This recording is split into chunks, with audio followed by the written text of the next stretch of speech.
వార్తాహరులు అనే కథ రచయిత ఉణుదుర్తి సుధాకర్ గారు. ఈ కథ సుధాకర్ గారి తూర్పుగాలులు అనే సంపుటంలో ఉంది. మన దేశంలో బ్రిటిష్ వారు టెలిగ్రాఫ్ వ్యవస్థ ఏర్పరచడానికి దారితీసిన పరిస్థితులను ఆధారంగా తీసుకుని రాసిన కథ. మెరైన్ ఇంజనీర్గా పనిచేసిన సుధాకర్ గారు రాసిన యారాడకొండ అనే నవలకు ఆటా నిర్వహించిన నవలల పోటీలో ద్వితీయ బహుమతి పొందింది. హిస్టారికల్ ఫిక్షన్ రాస్తున్న అతి కొద్ది మంది రచయితల్లో సుధాకర్ గారు ముందు వరుసలో ఉంటారు. కథను మీకు అందించడానికి అనుమతినిచ్చిన సుధాకర్ గారికి కృతజ్ఞతలు. ఆనాటి వేసవికాలపు ఆదివారం రోజున సూర్యోదయం కాగానే మార్నింగ్ సిక్నెస్ని తాజా గాలులతో విదిలించుకోవాలని సూజన్ తన హౌస్ కోట్లోనే వరండా మీదికి వచ్చి వాలు కుర్చీలో చేరబడింది. దూరంగా చెట్ల వెనుక తళతళా మెరుస్తున్న గంగానదిపై బద్ధకంగా గదులుతోన్న తెరచాప పడవల్ని చూస్తూ మైమరిచిపోయింది. అదే అలనాటి అధ్యాయపు ఆఖరి మనోహర ప్రశాంత దృశ్యమని ఆమెకు అప్పుడు తెలియలేదు. ఖాళీ కుండలతో నదివైపు నడుస్తున్న స్త్రీల నవ్వులు, తనకు అర్థం కాని వారి హిందుస్థానీ మాటలు గాలివాటాన స్పష్టంగా వినిపించసాగాయి. వాటిని నెమ్మదిగా నిర్దాక్షిణ్యంగా చీలుస్తూ దగ్గరవుతున్న గుర్రపడెక్కల చప్పుడుతోనే తన జీవితం పూర్తిగా తల్లక్రిందులవుతుందని, ఇండియాలో తన కాపురం కుప్పగూలుతుందని ఆమె ఎప్పుడు ఊహించలేదు.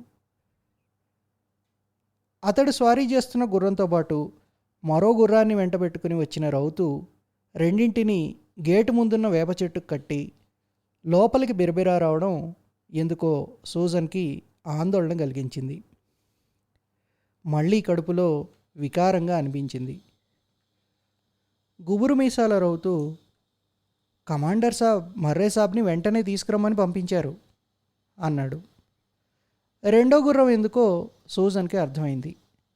అంటే ఈ ఆదివారం కూడా చర్చికి వెళ్ళడం కుదరదన్నమాట.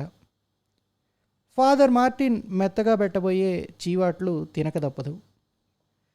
తనకు ఈ 4 నెలల్లో పట్టుబడిన హిందుస్థానీ ముక్కల్ని తడబడకుండా ప్రయోగిస్తూ ఠీక్ హే అని లోపలికి నడిచింది. జాన్ ఇంకా గుర్రు పెడుతూ నిద్రపోతున్నాడు. రాత్రి విస్కీ ఎక్కువైనట్లుంది. ఆదివారం కదా, ఆలస్యంగా లేవచ్చు అనుకున్నాడు. పాపం లేపక తప్పదు. ఉలిక్కిపడి తటాలను లేచి కూర్చున్నాడు. సీఓ నిన్ను వెంటనే రమ్మన్నట్ట. గుర్రం ఇచ్చి సిపాయిని పంపించాడు. ఏమైంది మళ్ళీ? దోమతెరను తప్పించి తన భారీకాయాన్ని బయటకు తెస్తూ, ఏముంది, ఈ సిపాయిల గొడవే అయి ఉంటుంది అన్నాడు జాన్. వంటవాడు కాలియా పొద్దున్నే బజారుకు పోయాడు. ఆదివారం కదా అని మాంసం తేవడానికి తనే పంపింది. పనమ్మాయి మరియం చేసిన ఛాయ్ దాగి గబగబా షేవ్ చేసుకుని డ్రెస్ వేసుకుని బయటకు పరిగెత్తాడు జాన్. క్రికెట్ మ్యాచ్ ఆడడానికి బయలుదేరిన బడి పిల్లవాడి ఉత్సాహం జాన్లో కనిపించింది సూజన్ కళ్ళకి. ఈ సిపాయిల అలజడి కాదు కానీ John Wilfred Murray, senior telegraphy officer, north western province గారికి మునుపెన్నడూ లేనంత గిరాకీ, ప్రాముఖ్యత ఏర్పడిపోయాయి. కొత్తగా నెత్తినబడ్డ ఈ కిరీటకాంతుల ధగధగల్ని పూర్తిగా ఆస్వాదిస్తున్నాడని సూజన్కి అర్థమవుతూనే ఉంది. భర్తకి సర్వత్రా లభిస్తున్న గుర్తింపును చూస్తుంటే తొలి దినాల్లో ఆమెకు ఒకంత గర్వంగా కూడా ఉండేది. అయితే ఇప్పుడు మాత్రం రోజు రోజుకి పరిస్థితి మారిపోతోంది. మొదట్లో అక్కడక్కడా జరుగుతున్న సిపాయిల అల్లర్లు, కొంతమంది సిపాయిల ఆగడాలు అంటూ వచ్చిన కుంఫిణీ అధికారులే ఇప్పుడు ఏకంగా సిపాయిల తిరుగుబాటని యథాలాపంగా వాడేస్తున్నారు. మొత్తం ఉత్తర హిందుస్థాన్ అంతా అల్లకల్లోలంగా ఉంది అనేస్తున్నారు. అంతేగాని మిగతా వివరాలేవి చెప్పడం లేదు. ఢిల్లీ తిరుగుబాటుదారుల స్వాధీనంలో ఉంది అంటున్నారు. మరోపక్క అంతా తమ కంట్రోల్లోనే ఉంది అంటున్నారు. ఢిల్లీ, కాన్పూర్, మీరట్లలో పరిస్థితి పూర్తిగా విషమించిన తాముండే మిర్జాపూర్ పరిసరాలు చాలా వరకు ప్రశాంతంగానే ఉన్నాయి. గంగానదీ తీరాన తిరుగుబాటుదారుల కదలికలను గమనిస్తూ వారిని అడ్డుకునే బాధ్యతను తమ బెటాలియన్కి అప్పగించారని, అందుచేత పెద్ద ఎత్తున ప్రత్యక్షంగా తిరుగుబాటుదారులతో తలపడే అవసరం ఉండబోదని జాన్ ధైర్యం చెప్పాడు. తను ఇప్పుడున్న స్థితిలో ఎక్కువ చెప్పడం ఇష్టం లేక కాబోలు జాన్ కూడా అంతగా ఏమీ చెప్పడం లేదు. ఏం దాస్తున్నాడో తెలీదు. దీంతో సూజన్ ఆందోళన మరింత ఎక్కువైంది. మీ ఆయన టెలిగ్రఫీ ఆఫీసర్ కదా, నీకేమీ చెప్పడా అని సూజన్ మొహం మీదే అన్న ఆఫీసర్ల భార్యలు ఉన్నారు. ఆఫీసర్ల భార్యల నడుమ సిపాయిల బారకాసుల్లో, నౌకర్ల సంభాషణల్లో, బజార్లలో, వీధుల వెంట పుకార్లు రాజుకుంటున్నాయి, చెలరేగి వ్యాపిస్తున్నాయి. అయితే సూజన్ చెవులకి తరచూ వినిపించే వ్యాఖ్యలు రెండే. ఆడవాళ్ళని, పిల్లల్ని త్వరలోనే కలకత్తా పంపించేస్తారని, ఇళ్లల్లో పనిచేసే నౌకర్లని ఒక కంట కనబెడుతూ ఉండాలి నేను. ఒక పక్క ఈ ఆందోళనల్లో, అనిశ్చితుల్లో తను మొగ్గుతూ ఉండగా, మరోపక్క జాన్లో ఊపికి వస్తోన్న అత్యుత్సాహాన్ని చూస్తుంటే సూజన్కి కంపరం వస్తోంది. కమాండింగ్ ఆఫీసర్తో ఎడతెగని మంతనాలు, తరచూ సాయంత్రాలు మెస్లో అతిగా తాగడాలు, రోజూ ఆలస్యంగా ఇంటికి రావడం, వేళాపాళ లేకుండా బ్యారక్స్కి పరుగులు తీయడం, అవన్నీ దుర్భరంగా తయారయ్యాయి. ఈ వేసవిలో కలకత్తాకు బదిలీ కావడం ఖాయం. అక్కడ మంచి డాక్టర్లు ఉన్నారు, నీ ప్రసవం అక్కడే అంటూ వచ్చిన జాన్ ఇప్పుడు ఆ ఊసే ఎత్తడం లేదు. తను ఇలా మొదటిసారిగా గర్భిణిగా ఉన్నప్పుడు జాన్ తనకు మరింత దగ్గరవుతాడని, ధైర్యం చెబుతాడని అనుకుంటే ఇలా అయింది. ఈ సిపాయిల తిరుగుబాటేదో జాన్ని తన నుండి దూరం చేయడానికి, ఇద్దరి మధ్య అగాధాన్ని సృష్టించడానికి వచ్చినట్లుంది తప్ప మరోటి కాదు అనుకుంది సూజన్. నిన్న రాత్రి జాన్ని ఈ గొడవలన్నీ ఎప్పటికో కొలుక్కొస్తాయి, మునుపటి ప్రశాంతత మళ్ళీ ఎప్పుడు తిరిగి వస్తుంది అని అడిగినప్పుడు అతను చెప్పిన సమాధానం ఆమెను మరింత కృంగదీసింది. ఇదిగో సూజన్, నా మాటలు జాగ్రత్తగా విను. ఈ తిరుగుబాటు ఇవాళ ఉంటుంది, రేపోతుంది. అయితే దీని మూలంగా ఒక గొప్ప మంచి జరిగింది. టెలిగ్రఫీ తడాకా ఏమిటో కుంఫిణీలో ప్రతి ఒక్క బడుద్దాయికి తెలిసొచ్చింది. క్రిందటి సంవత్సరం నాటికి కలకత్తాలో కొంతమంది సీనియర్ ఆఫీసర్లు మాత్రమే దీని విలువ తెలుసుకున్నారు. ఇప్పుడు మారుమూల పోస్టింగులో ఉన్న జూనియర్ ఆఫీసర్లు కూడా తమ ప్రాంతాలకి టెలిగ్రఫీ సర్వీసులు కావాలని పై అధికారులను బ్రతిమాలుకుంటున్నారు. ఈ గొడవల మూలంగా గంగానది ప్రాంతం అంతటా 20 కొత్త టెలిగ్రఫీ స్టేషన్లు నెలకొల్పమని నిన్ననే ఆదేశాలు వచ్చాయి. శుక్రవారానికల్లా యంత్రాలు, తీగలు వచ్చేస్తున్నాయి కలకత్తా నుంచి పడవల మీద. ఈ పనికి నన్నే ఇన్ఛార్జ్ చేశారు. ఇది సరే, ఈ సిపాయిల గొడవలు కడతేరని, అప్పుడు ఇంకా చూసుకో. కొత్త స్టేషన్లను ఏర్పరచడంలో నాకున్న అనుభవం ఇంకెవరికీ ఉండబోదు. ఈ దేశం మొత్తాన్ని పెషావర్ నుండి రంగూన్ వరకు, మలబార్ నుండి సిమ్లా వరకు టెలిగ్రఫీ తీగలు ఎలా పెనవేసుకుపోతాయో నువ్వే చూస్తావు. డాట్ డాష్ డాట్ల మోర్స్ కోడ్తో ఈ దేశం మార్మోగిపోతుంది. అసలు ఈ దేశం ఎంత పెద్దదో ఊహించగలవా? మొత్తం గ్రేట్ బ్రిటన్కి ఓ 20 రెట్లు ఉంటుంది. అంతేకాదు, ఈ దేశంలో ఉన్న వైవిధ్యమైన జాగ్రఫీ, వాతావరణ మండలాలు ఏ ఒక్క దేశంలోనూ లేవు నాకు తెలిసి. నదులు, సముద్రాలు, అడవులు, కొండలు, హిమాలయాలు, ఎడారులు సర్వం ఒకే ఒక్క దేశంలో. ఇలాంటి చోట తపాలా, రైల్వే, టెలిగ్రఫీ వ్యవస్థల్ని సృష్టించి నిర్వహించాలంటే అదేమన్నా సామాన్యమైన విషయమా? మారుమూల ప్రాంతాలకి ఉత్తరాలు బట్వాడా కావాలంటే రైల్వేలు ఉండాలి. రైళ్లు నడవాలంటే ప్రతి స్టేషన్లోనూ టెలిగ్రఫీ ఉండాలి. అందుచేత టెలిగ్రఫీయే అన్నిటికీ మూలం. టెలిగ్రఫీయే భవిష్యత్తు. ఇంత పెద్ద దేశాన్ని చెప్పు చేతల్లో పెట్టుకోవాలంటే ఎప్పటికప్పుడు తాజా సమాచారం కావాలి. అంటే విస్తారమైన టెలిగ్రఫీ వ్యవస్థ ఉండి తీరాలి. అదే నాడీ వ్యవస్థ. ఇవాళ నన్నంతా నెత్తిన పెట్టుకుంటున్నారంటే అదంతా టెలిగ్రఫీ మహిమ. ప్రస్తుతం ఇది సరికొత్త శాస్త్రం. దీని గురించి ఎవరికీ ఏమీ తెలీదు, ముఖ్యంగా కుంఫిణీలో. అందుచేత మన భవిష్యత్తు దివ్యంగా ఉంది. నీ భర్త ఇండియన్ టెలిగ్రఫీ సర్వీస్కి డైరెక్టర్ జనరల్గా రిటైర్ అయినా నువ్వు ఆశ్చర్యపోనక్కర్లేదు. అదే జరిగితే కలకత్తాలో హుగ్లీ నది ఒడ్డున ఓ పెద్ద బంగళాలో ఉంటాం, వచ్చేపోయే స్టీమర్లను చూస్తూ.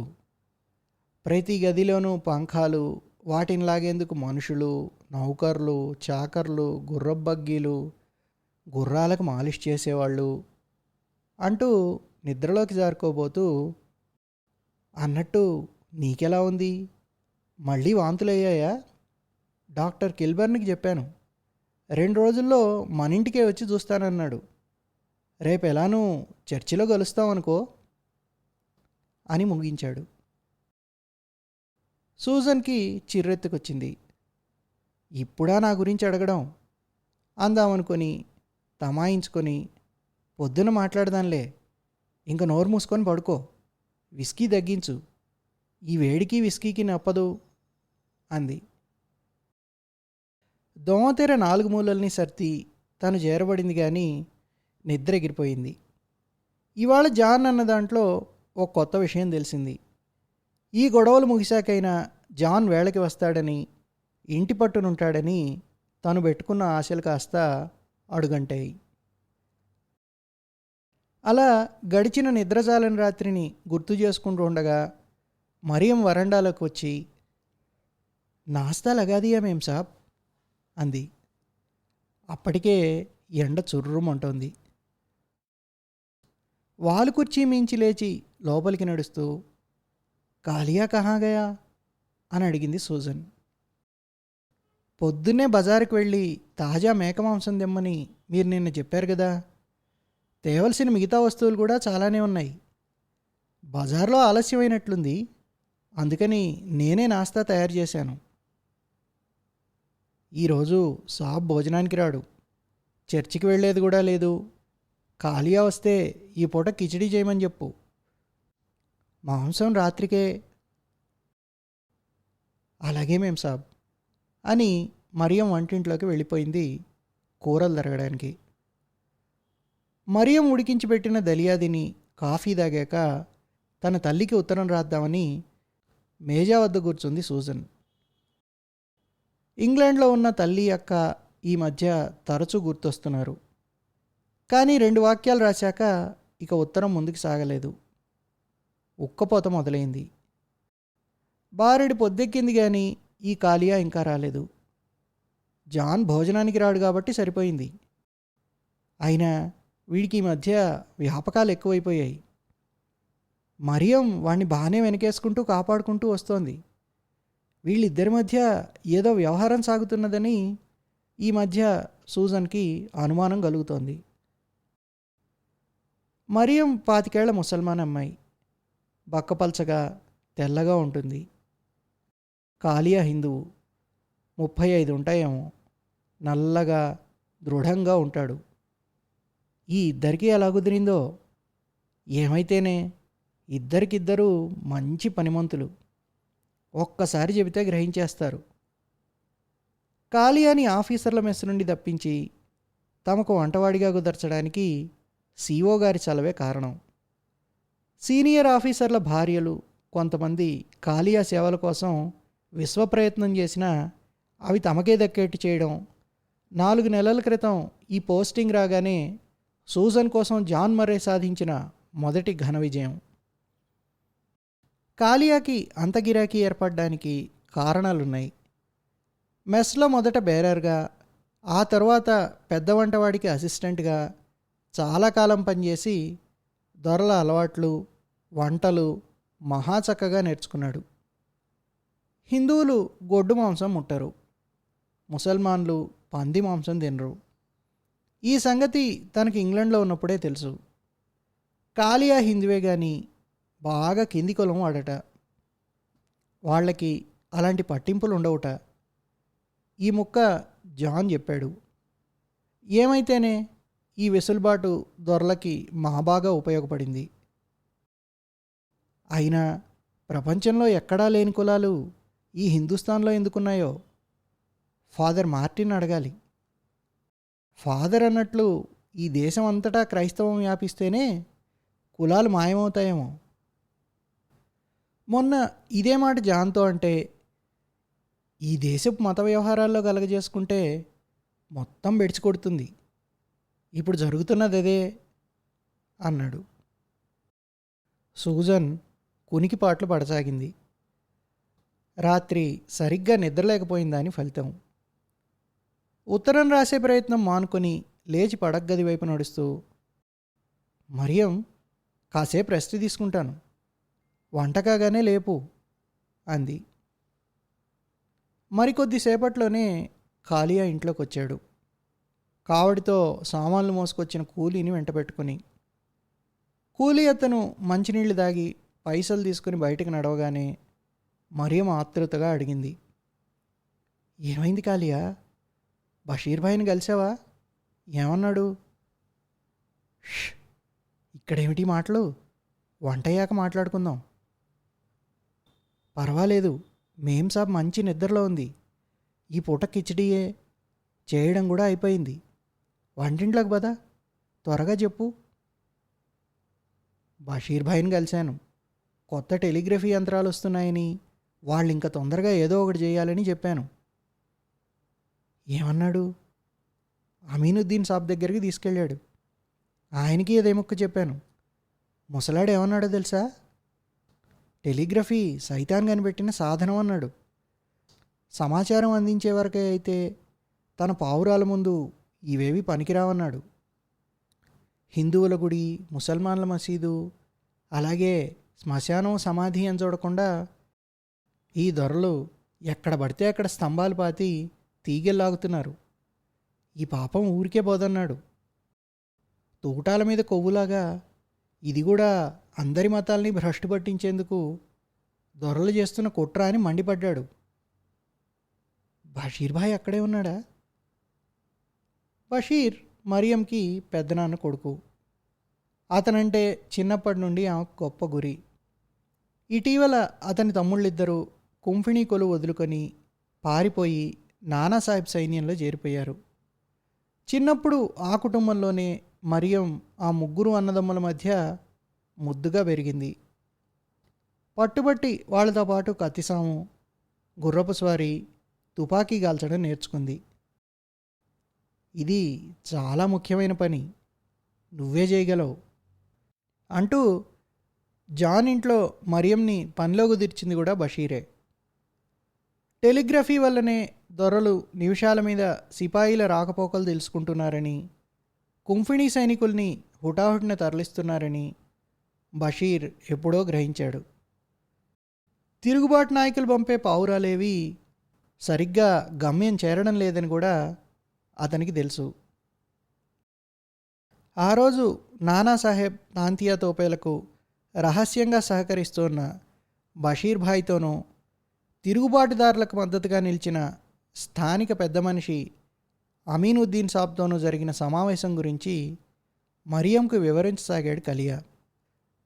నానాసాహెబ్ సైన్యంతో కలవడానికి బయలుదేరిన మన సిపాయిల ఆచూకీ టెలిగ్రఫీ ద్వారా తెలిసిపోయిందని, మన వాళ్ళు గంగానదిని ఎక్కడ దాటాలని అనుకున్నారో అది కూడా దొరలకు తెలిసిపోయిందని టెలిగ్రామ్లు ఇచ్చి కుంఫిణీ సైనికుల్ని ఇక్కడికి ముందుగానే తరలించి మాటు వేసి మన వాళ్ళని సునాయాసంగా చంపేశారని, కొద్దిమంది మాత్రమే అవతలి ఒడ్డుకు చేరారని బషీర్ భాయ్కి, అమీనుద్దీన్ సాబ్కి వివరంగా చెప్పాను.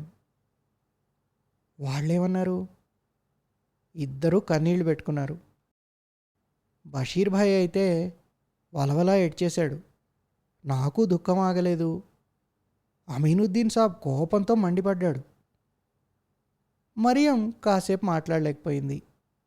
చివరికి ఆమె నోరు బిగిలింది. ఇప్పుడిక ఏం చేయాలని నిశ్చయించారు?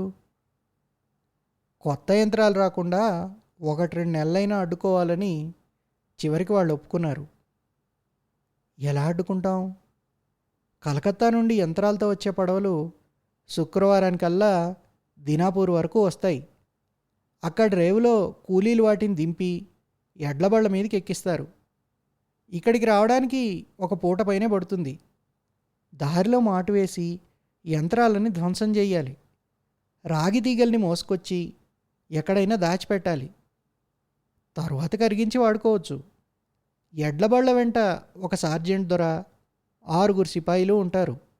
వీలైనంత మట్టుకు సిపాయిల్ని చంపొద్దన్నాడు అమీన్ సాబ్. సార్జెంట్ని మాత్రం ఖతం చేయాలి. అన్నిటికంటే ముఖ్యంగా యంత్రాలని పూర్తిగా నాశనం చేయాలి. ఇది పథకం. బషీర్ భాయ్ వస్తున్నాడా? లేదు, అతనికి వేరే ముఖ్యమైన పని ఉందిట. అదేమిటో చెప్పలేదు, నేను అడగలేదు. 4 తిరుగుబాటుదారులను తుపాకులిచ్చి పంపుతా అన్నాడు. కానీ నేను వెంట ఉండాలన్నాడు. నేను కత్తి తిప్పి చాలా కాలం అయిందని, ఈ మధ్యంతా గరిటెలే తిప్పుతున్నానని చెప్తే వినిపించుకోలేదు. మరో విషయం, ఈ ఘటన కాగానే నువ్వు కూడా ఇక్కడ పని మానేయాలన్నాడు. నేను నీ వెంట వస్తాను. కత్తి తిప్పడం, తుపాకీ పేల్చడం నాకొచ్చు. కాలియా నివ్వెరబోయాడు. అదేమిటి మరియం, నాకు ఈ సంగతి ఎప్పుడు చెప్పనే లేదు. నీకు దొరల భాష అర్థమవుతుందని నాకు మొదట్లో చెప్పావా? ఇది అలాగే మరి. మేం సాబ్ గదిలోకి మరియం తొంగి చూసింది. సూజన్ మంచి నిద్రలో ఉంది. కాలియాకి మజ్జిగలో ఉప్పు కలిపిచ్చింది. వాళ్ళిద్దరూ బజార్ నుండి వచ్చిన సామాన్లను కొట్టుగదిలో పేర్చసాగారు. కాలియా ఆనాటి సమావేశాన్ని గుర్తు చేసుకుంటూ మరియంతో అన్నాడు, ఇవాళ బషీర్ భాయ్కి ఒక కొత్త ఆలోచన వచ్చింది. టెలిగ్రఫీ యంత్రాలని ధ్వంసం చేయకుండా స్వాధీనం చేసుకుని మనమే ఎందుకు వాడుకోకూడదు అంటాడు. కానీ ఈ విషయం మీద అతనికి 1,00,000 సందేహాలున్నాయి. అంటే? కాలియా మాటల్ని ఆసక్తిగా వింటూనే మేం సాబ్ ఎక్కడ లేస్తుందో అని ఒక చెవి అటుపడేసింది మరియం. టెలిగ్రాఫ్ తీగలకి రంధ్రం ఉంటుందా? లేకుంటే మరి వాటిలోంచి మాటలు ఎలా ప్రయాణిస్తాయి? మీ మర్రే సాబ్ తీగల కొసల్ని పట్టుకొని అరుస్తుంటాడా? అలా అయితే పక్కనే నిలబడి వినొచ్చు కదా. లేదంటే ఎక్కడో ఓ చోట ఆ తీగల్ని కత్తిరిస్తే మనకు కూడా ఆ మాటలు వినబడాలి కదా. ఇలాంటి 1,00,000 ప్రశ్నలు వేసి నన్ను వేధించాడు. నాకోటి తెలిస్తే కదా ఏం చెప్పడానికైనా. మరి మనం స్వయంగా ఈ యంత్రాల్ని వాడుకోవడం ఇప్పట్లో జరిగే పని కాదని ఒప్పుకున్నాడు.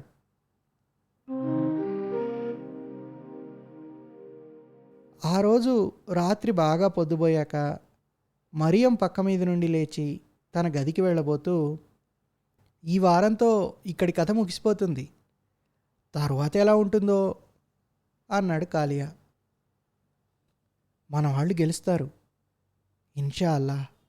మళ్ళీ మొఘల్ హుకూమత్ వస్తుంది. మనకి ఎక్కడో ఒక చోట పని దొరికిపోతుంది. ఏది ఏమైనా మన ఇద్దరం కలిసి ఒక చోట ఉంటాం, అది చాలు అన్నది మరియం. అవును మరియం, నిజం చెప్పావు. నాకైతే మన వాళ్ళు గెలవగానే పెళ్లి చేసుకుని లక్నో వెళ్ళిపోయి అవధ్ వంటలు నేర్చుకోవాలనుంది. ఈ దొరల వంటలతో విసుగొచ్చింది. కానీ ఒకవేళ ఓడిపోతే? తోబా తోబా, నిజంగా మన కిస్మత్ అలా రాసిపెట్టుంటే దక్కను వెళ్ళిపోయి పెళ్లి చేసుకుని అక్కడే ఉందాం. బాగా చెప్పావు. హైదరాబాద్ వంటలు మాత్రం ఏం తక్కువ. ఇద్దరూ బిగ్గరగా నవ్వుకున్నారు.